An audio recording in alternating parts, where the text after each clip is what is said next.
चौथे टेस्ट में team India की शर्मनाक हार। तीसरे दिन इंग्लैंड ने एक पारी 54 रनों से दी शिकस्त। 5 मैचों की सीरीज में 1-2 से पीछे हुई टीम इंडिया। इंग्लैंड ने पहली पारी में बनाए 367 रन, दूसरी पारी में भी 161 रन पर ढेर हुए धोनी के सूरमा। पहली पारी में बनाए थे 152 रन।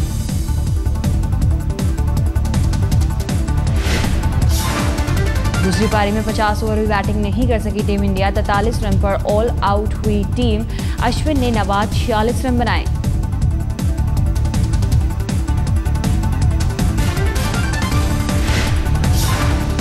इंग्लैंड के स्पिनर मोइन अली ने 13 ओवर 39 रन देकर टीम इंडिया के 4 विकेट झटके। एंडरसन और जॉर्डन को 2-2 विकेट मिले।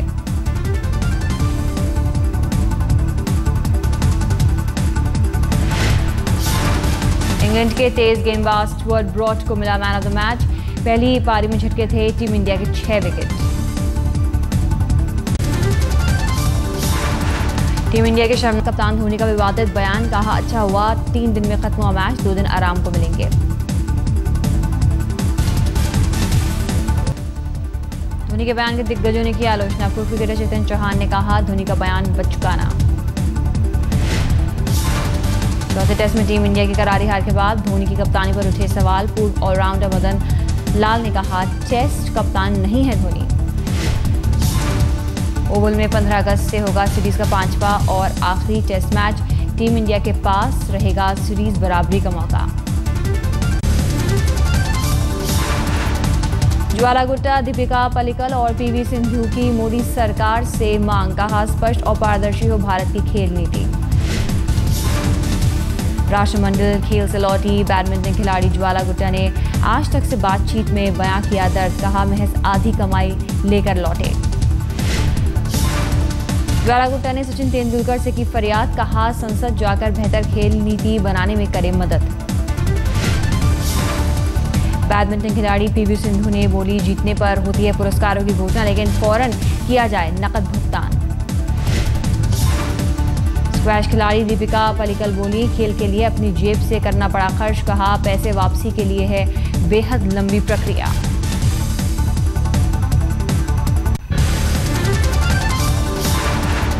देश आज मना रहा है राखी का त्योहार। बहनें अपने भाइयों की कलाई पर बांधती हैं राखी, लेती हैं सुरक्षा का वचन।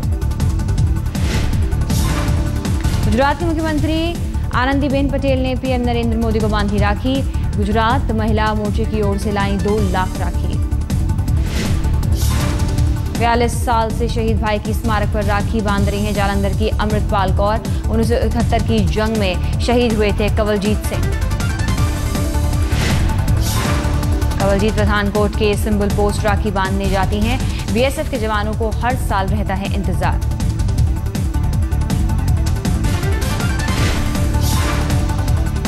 उस वेले मैं बहुत छोटी सी, मेरी उम्र उस वेले 8 साल की सी जो उस शहीद हुए ने। उस कद सन 72 तो लेके हुण तक मैं इस पोस्ट से उन्होंने समाधि से हर साल रखड़ी बन्नण आउंदी हां। राखी से ठीक पहले प्रधानमंत्री नरेंद्र मोदी को लेकर भावुक हुई स्मृति ईरानी। अमेठी में छोटी बहन कहने पर इंडिया टुडे वुमेन समिट में जताया आभार। मोदी की छोटी बहन कहने पर स्मृति ने जताया सुखद आश्चर्य। कहा, मोदी जी समझते हैं रिश्तों की अहमियत। If you have looked at the journey of Narendra Modi, I think everybody was very celebratory of the fact that I became a minister. The high point in my life was when he called me Choti Behan. Bharat छोड़ो आंदोलन की सालगिरह पर स्वतंत्रता सेनानियों को सम्मान। राष्ट्रपति भवन में हुआ खास प्रोग्राम।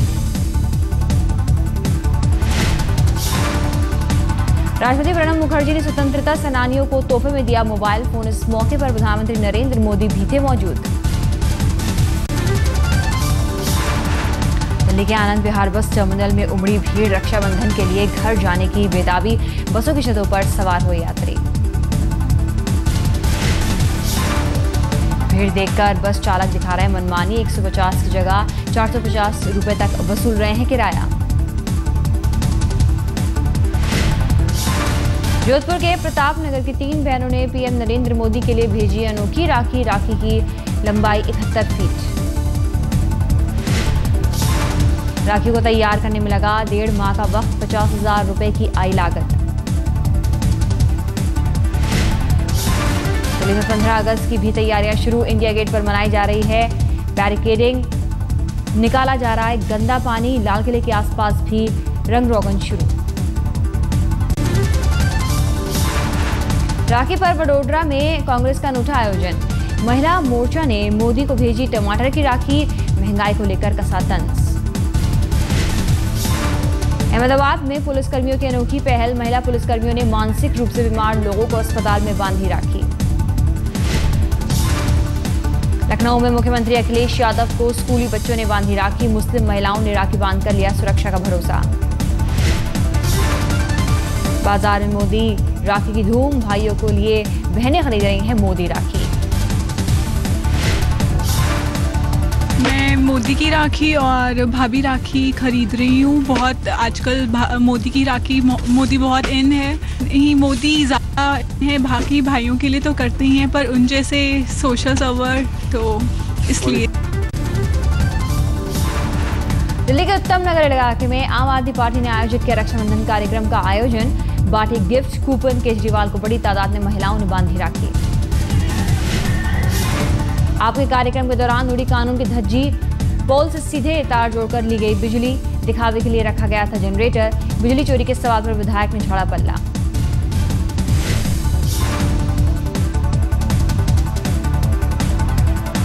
जनरेटर लगा है, ऐसा तो नहीं है कि हमने खंबे से लाइट ले रखी है, लेकिन हमने जब अपना जनरेटर लगा रखा है, खंबे से लाइट नहीं ले रखी। तेलंगाना के मुख्यमंत्री को मंजूर नहीं मोदी सरकार का फैसला। राज्यपाल को कानून व्यवस्था की विशेष जिम्मेदारी दिए जाने से हुए खफा।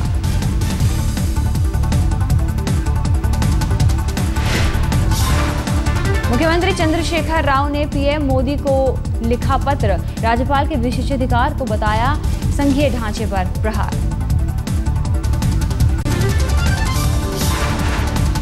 झारखंड के पलामू में नक्सलियों के बीच छिड़ी वर्चस्व की जंग। माओवादियों ने टीपीसी संगठन से जुड़े 18 से ज्यादा लोगों को मौत के घाट उतारा।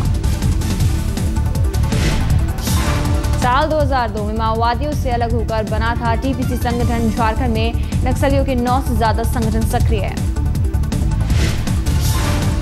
बैंगलोर में निकुंज दंपत्ति पर नाबालिग नौकरानी से बेपर्दा का आरोप। चोरी का इल्जाम लगाकर बुरी तरह पीटा। मिर्गी का रोगी बताकर अस्पताल में भर्ती कराया।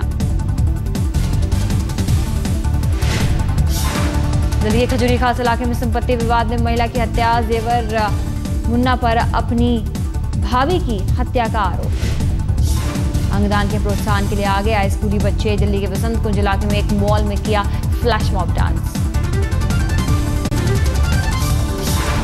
मुलायम की नरमी देखकर समाजवादी पार्टी के नेताओं ने अमर सिंह पर बदला रुख। शिवपाल के लिए अमर सिंह हुए अच्छे विचारों वाले समाजवादी। और जितने अच्छे लोग हैं समाजवादी लोग, हाँ, अच्छे विचारों वाले लोग, जिससे पार्टी मजबूत हो, उनको जोड़े। गुजरात के कच्छ में 2 दिनों तक रहेगा पानी का संकट। नर्मदा से पानी की सप्लाई करने वाली पाइपलाइन टूटी। पाइपलाइन टूटने से फूटा 7 फीट ऊंचा फव्वारा। ठीक करने में लगेंगे 2 दिन। दिल्ली में यमुना की सफाई के लिए एनजीओ ने की पहल। आरटी के साथ ही वजीराबाद इलाके में नदी किनारे रखे जाएंगे कूड़ेदान। यूपी के बागपत में सतबीर नाम के बीएसएफ जवान ने पत्नी को मारी गोली। 2 साथियों के साथ मिलकर किया वारदात को अंजाम देने का आरोप। श्रीनगर में तैनात जवान का तलाक को लेकर पत्नी से था विवाद। 8 साल के मासूम ने खुला हत्या का राज। केस दर्ज कर तफ्तीश में जुटी पुलिस। अभी आरोपी फरार, जारी है तलाश। पश्चिम बंगाल के उत्तरी दीनापुर इलाके में छात्रों के 2 गुटों में झड़प के दौरान पुलिस ने किया लाठीचार्ज। सुरेंद्रनाथ कॉलेज में हुई झड़प। टीएमसी समर्थकों ने एसएफआई के यूनियन रूम पर की कब्जे की कोशिश। झड़प के दौरान 4 सुरक्षाकर्मियों समेत 19 लोग घायल।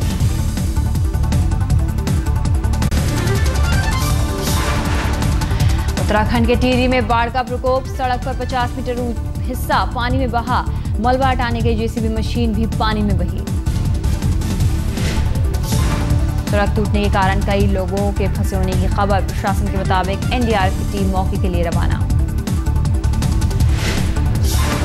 सड़क टूटने के कारण 6 गांवों का जिलों से टूटा संपर्क, गंगा और धर्मगंगा नदी में उफान से कई मकानों को खतरा।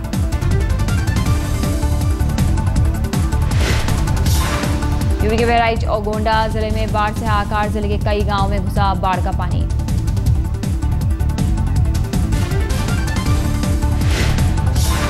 घाघरा और सरयू नदी में उफान से आई तबाही, अभी दोनों नदियां खतरे के निशान से नीचे।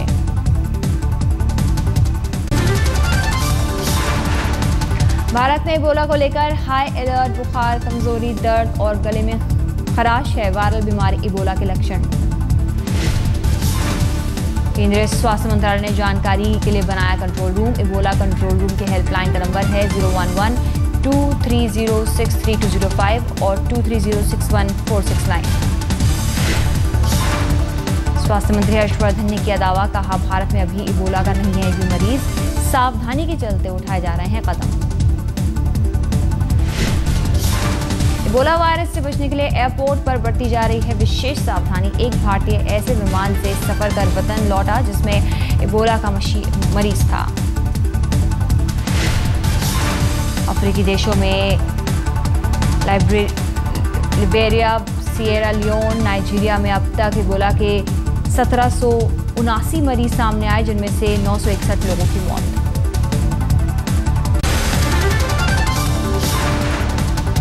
बीजेपी के राष्ट्रीय अधिवेशन में पीएम का कांग्रेस पर वार, कहा जो 60 साल में कुछ नहीं कर पाए हमसे 60 दिन का हिसाब मांग रहे हैं।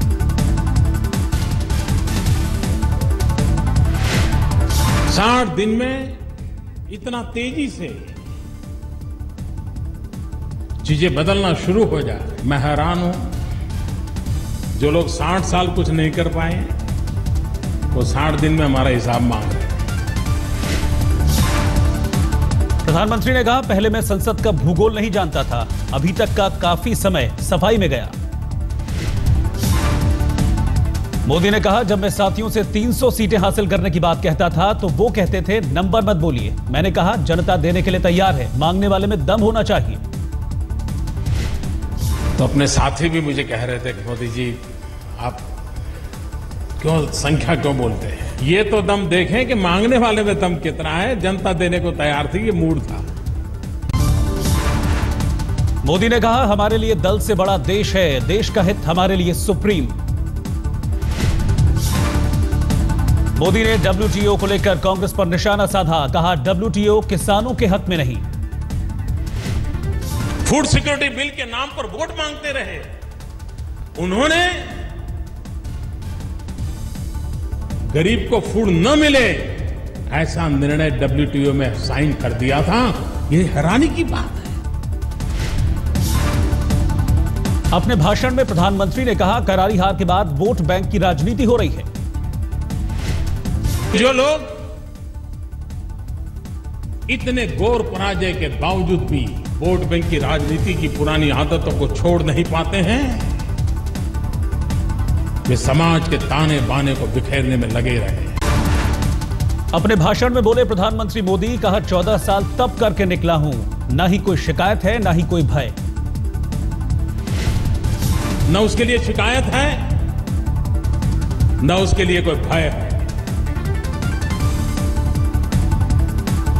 और मैं तो 14 साल बराबर तप करके निकला हुआ इंसान। प्रधानमंत्री ने कहा, जब अमेरिका ने पसंद किया सबका साथ सबका विकास का नारा, तब सभी के समझ में आया। मोदी ने अपने भाषण में कहा, हमें देश के गरीबों की चिंता, गांव-गांव में टॉयलेट बनाने के लिए अभियान जोर पर है। हर काम में जनता को जोड़ना चाहते हैं। जनता की ताकत, सरकार की ताकत मिलकर के समस्याओं का समाधान का रास्ता खोजे, ये हमारी कार्य रीति नीति रही है। अध्यक्ष बनने पर अमित शाह ने पार्टी का धन्यवाद किया, कहा बीजेपी में छोटा कार्यकर्ता भी अध्यक्ष बन सकता है।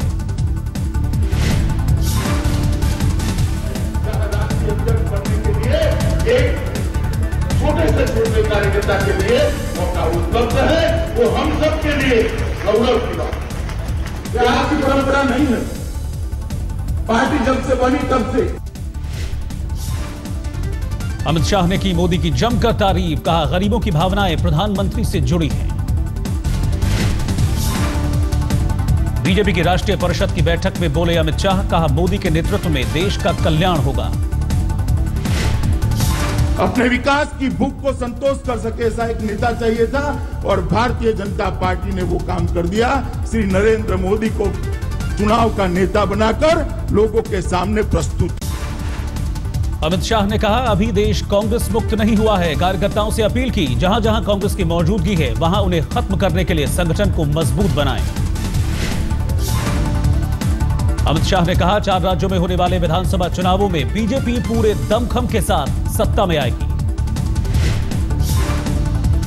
अमित शाह बोले हरियाणा में अपने दम पर सरकार बनाने की कोशिश होगी। महाराष्ट्र में भी बीजेपी के नेतृत्व में सरकार बनेगी। अमित शाह ने बिहार के पूर्व मुख्यमंत्री नीतीश कुमार पर हमला बोला, कहा सत्ता हासिल करने के लिए लालू की गोद में बैठ गए। नीतीश कुमार ने लालू के शासन को जंगल राज के कर मत प्राप्त किए थे। वो नीतीश कुमार आज सत्ता के कारण लालू यादव की गोदी में बैठते हुए जरा भी संकोच नहीं करे। यूपी में सांप्रदायिक हिंसा के लिए राहुल ने बीजेपी को जिम्मेदार ठहराया, कहा वहां जानबूझकर सांप्रदायिक तनाव पैदा किया जा रहा है। राहुल ने कहा गरीबों को बांटने की हो रही है सोची समझी साजिश, चुनाव फायदे के लिए ध्रुवीकरण की कोशिश। जो राहुल गांधी जी ने अभी वक्तव्य दिया है उसमें सीधा सीधा ये दिखता है कि समाजवादी पार्टी और कांग्रेस दोनों उत्तर प्रदेश में सांप्रदायिकता फैलाने के लिए दोनों ही जिम्मेदार हैं। प्रधानमंत्री नरेंद्र मोदी ने जाना जसवंत सिंह की सेहत का हाल, अस्पताल जाकर डॉक्टरों और परिवार वालों से की मुलाकात। मोदी ने डॉक्टरों से कहा कि हमें चाहिए सकुशल जसवंत सिंह कितने दिनों में ठीक करेंगे। राष्ट्रपति प्रणब मुखर्जी ने फोन पर जसवंत सिंह के परिवार वालों से की बात, जल्द ठीक होने की कामना की।